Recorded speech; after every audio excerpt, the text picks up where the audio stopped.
Continuing on with our discussion of S-tier investigators in Arkham Horror, today we're talking about Rex Murphy. He is, in my opinion, the most widely agreed to be S-tier character in the game. There is some, argument about that, but if a stranger was going to name 5 characters in their S-tier and my life depended on naming an investigator that would show up in their list, I would name Rex Murphy. And if I got shot in the head, my ghost would haunt them because it's unacceptable that they didn't think to say Rex Murphy when my life was on the line. Rex Murphy is incredibly strong for incredibly obvious reasons. Let's get right into it. His stat line is good. For a Seeker, it's actually about average, but that's because Seeker stat lines are busted. He has 3 in both Mythos stats, 4 in Book, 2 in Fist. The second point in Fist is wasted, but most characters from most other classes would be very happy to see 4 in their do something stat and 2 3s defensively. His ability, however, is cracked. Reaction: after you succeed by 2 or more while investigating, discover 1 clue at your location. It is only a slight exaggeration to say that his ability can be read as get 1 extra clue every round. There are rounds when you don't investigate, there are rounds where you get unlucky and you don't manage to succeed by 2. But it is very, very easy as Rex to investigate up 4 on a 4-shroud location. You run a magnifying glass, you run a Milan, you run Jeremiah Kirby, you run a cryptic grimoire, not a cryptic grimoire, a grim memoir. You have skills like deduction, perception, even promise of power. There are so many different ways for Rex Murphy to get his book up to a number where he's testing up 4 on Shroud, almost guaranteed getting a clue, almost guaranteed getting his ability to trigger. I want to address something here that I've seen in the comments before. When people disparage Rex, a lot of the time it comes with I play on expert and Rex is bad. And I want to just say, I've seen both sides of that argument in the comments. I've seen I play on expert and Rex isn't reliable, which I can understand. But I've also seen I play on expert, these guys are coping out of their mind, Rex is still busted.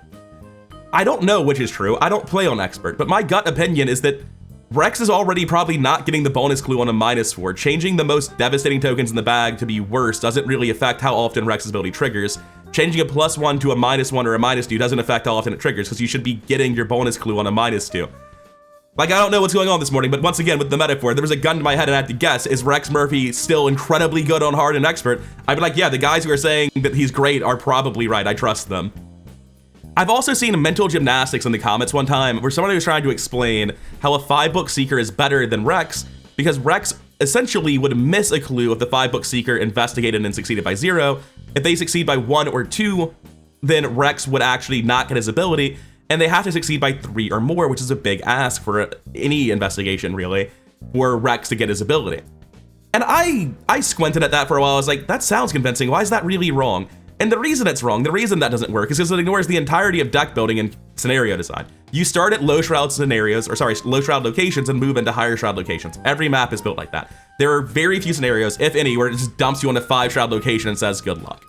When you set up in Rex, in any Seeker, you draw through your whole deck very quickly. You get your magnifying glasses, your Milans, your Kirbys, your whatever. You have so many ways of boosting your book, and Rex Murphy, having 4 book and an ability that won't over-succeed by 2, is more likely to run more book boost. I have never seen a Rex struggle to trigger this ability, and anyone who's trying to tell you that Rex struggles with this is either building Rex terribly, or they were horribly unlucky, and just let that color the entirety of their perspective on the character. I have seen Rex solo clue Forgotten Age with 2 fighters because we were like, hey, Forgotten Age is really heavy. Want to stress test a Kluber? And we're like, hell yeah, let's play Rex. And I played Rex through that alongside 2 fighters, and I got 100% victory as Rex with no help from anyone. The idea that this ability is hard to trigger, especially on standard, is a complete farce. This very nearly says get 1 clue per round, which is an absolutely insane thing for an ability to say.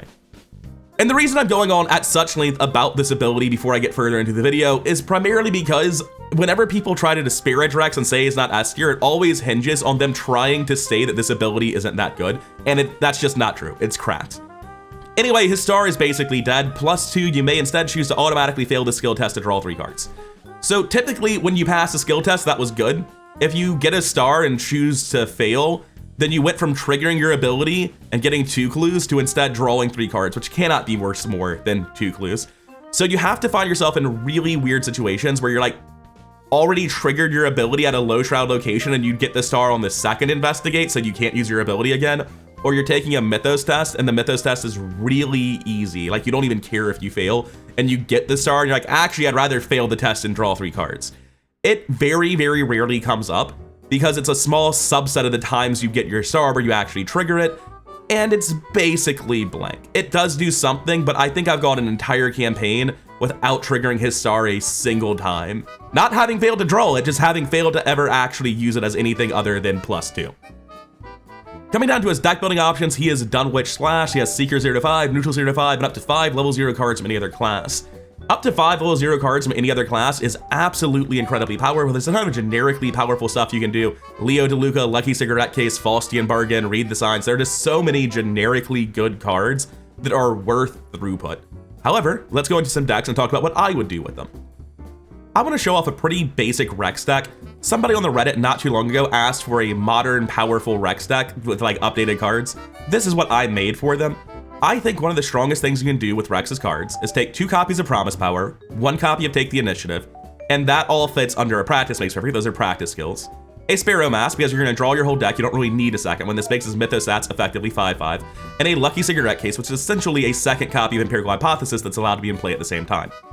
What this is doing is basically just shoring up his Mythos defense to an unreasonable degree and giving him additional draw. There are a ton of different things you can do with your Dunwich Splash. Again, Read the Signs is incredibly powerful. It's an event that's going to trigger your ability and get 2 clues baseline, even if you didn't.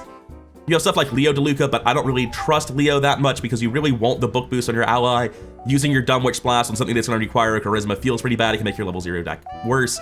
What I like doing with the Splash is making him impervious to the Mythos phase because the baseline for Rex is a Clover that crushes the scenario pace. That's the big thing that started happening in my deck building more and more recently, where I don't build my decks to the maximum power level. This sort of got shown off in Amanda. I'm expecting to see comments where people are like, Amanda can be so much more broken than this. And I'm like, yeah, she can, but she can't be more consistent than this. She can't get to that broken level faster than this deck got to its consistent level. What I need from Rex is not really to get more clues. I need to draw the cards that make me safe. I need to draw the cards that make sure my magnifying glass is in play and not at the bottom of my deck waiting 7 turns for me to find it. I need to pass the Mythos phase. I need to help my teammates pass their Mythos phase. Rex is so far above clue pace from his ability, from the Seeker card pull in addition to it, that I don't really feel the need to use my Dunwich Splash on anything that gives me raw offensive power. The only thing really doing that is Cigarette Case drawing. And again, it's drawing predominantly towards just like the basic strategy I'm using of boosting book and getting clues and Mythos resilience. Now, as for the rest of the deck, it very much just is generic good Seeker stuff. Burning the Midnight Oil and Crack the Case are just 2 of the best economy cards in the game, essentially both being fast emergency cash. This one's contingent on me investigating, gives 1 less resource, but like, that's absolutely worth paying fast. Crack the Case is economy later, which I often complain about, but with specifically Seekers, Crack the Case is like economy 1 turn later, and it's really not that hard to trigger, and it can give more resources than anything else, and it can be shared with your teammates, and it's fast. Like, yes, it's economy later, but holy shit, is it some of the best economy in the game. Deep Knowledge is the best draw in the game, just period, full stop. Technically, Cryptic Research is better, but that costs 8 experience as opposed to the 0 for 2 Deep Knowledges. Practice Makes Perfect is insane. I have 1 Preposterous Sketches. This could be anything. When I was making the deck, I really couldn't figure out what I would want to use. Shortcut's the best movement card in the game, especially if you're cycling your whole deck very quickly, and when we get to the final Rex, you'll see basically exactly that. And then we have all the skills that you normally see. Deduction, Perception, underneath Practice Makes Perfect. We have 7 skills with Practice, so it's very reliable. And we have random 2 of Eureka, because with Eureka and Sparrow Mask, you're looking at 6 Mythos stats and probably passing your test. As for the rest of our asset package, we have Empirical Hypothesis and Cigarette Case for drawing when we over-succeed. We have Dr. Milan and Magnifying Glass to boost our book, Grim Memoir for its insane synergy with Rex's ability, and then lastly, we have a Ravenous Myconid, because if I'm going to show off a broken deck, while Amanda doesn't want to play a Ravenous Myconid, she wants to keep her nose to the grindstone and do her job, every single other Seeker wants a Ravenous Myconid. This card's a problem. And you could cut this card for anything, really. If you trust your fighter, if you've got a Tony and don't feel like wasting your time and experience putting a Ravenous Myconid Carnivorous Train in your deck, you could go for Sentient Train to cancel Mythos cards. You could go for, what's it called? The Gateway to Paradise. It's the Esoteric, no, not the Esoteric Atlas.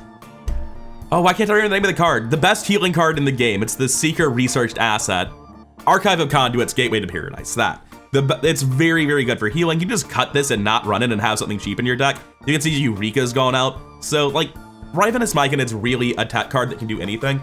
But my opinion is that Carnivorous Train Ravenous Myconid is, like, so good at fighting, so unreasonably strong at doing its job, that basically any fighter goes from they can be overwhelmed to holy shit, my job is so easy.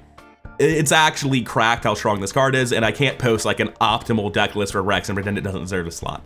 As for the rest of the deck, what's changed? We picked up a Pathfinder. We picked up a Higher Education. This is like the main reason that Rex will never actually struggle to trigger his ability. One, this is 3 experience to pass every head-based mythos test in the game, basically, so that's pretty good. But 2, if you're at a high shroud location and have literally nothing going for you, just spend a resource and trigger your ability. Higher Education is untabooed. It's really good. There are several characters that like this a lot, but Rex is definitely number 1 on the list.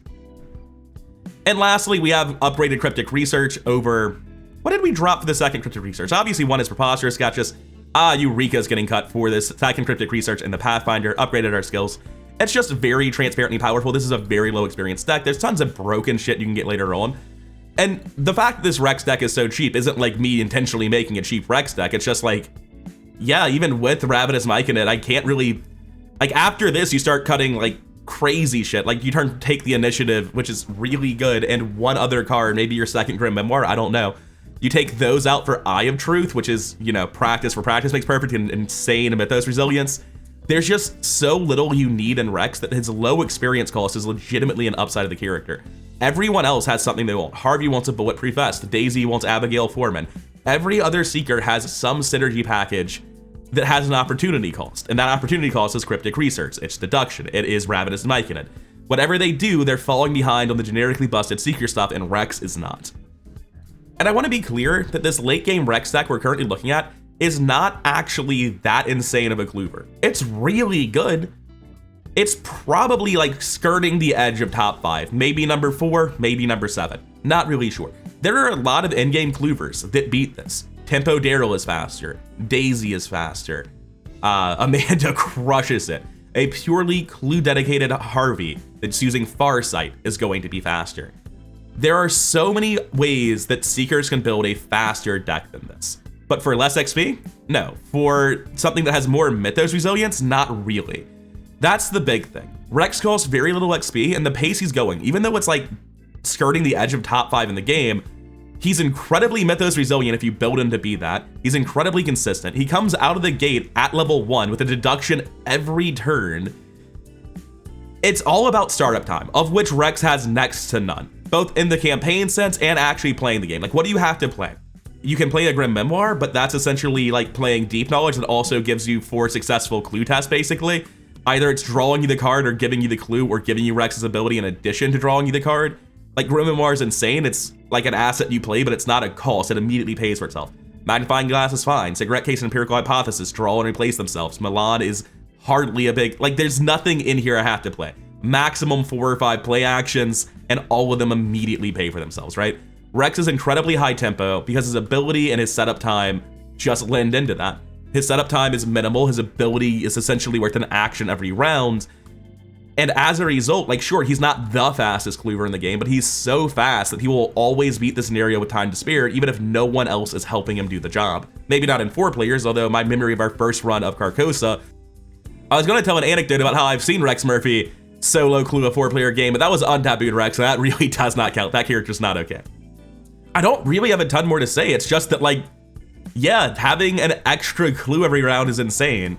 Having your setup, the thing you want to be Magnifying Glass and Milan's really good. The Dunwich Splash to beat the Mythos deck is really good. The additional draw is really good.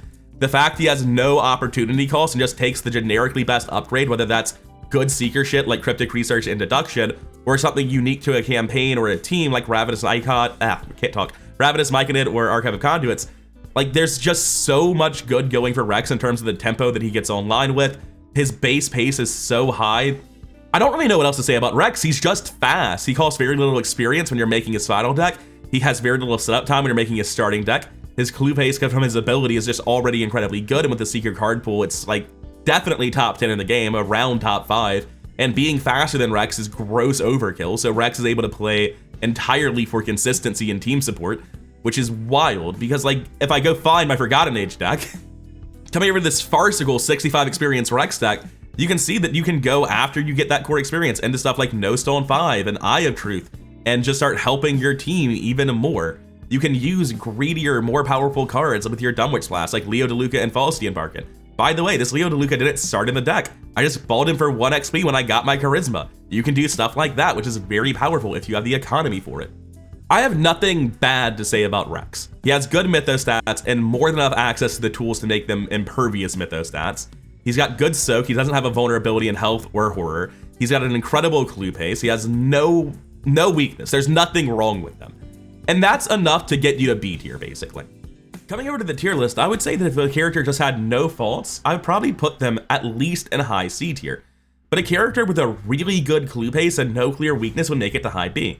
A character like Rex, where they are incredibly mythos resilient and provide meaningful team support with stuff like Promise of Power, Crack the Case, that gets them somewhere into A tier. What brings Rex all the way up to S is the fact that he does it from scenario 1. A lot of characters that are better than Rex get better than Rex later.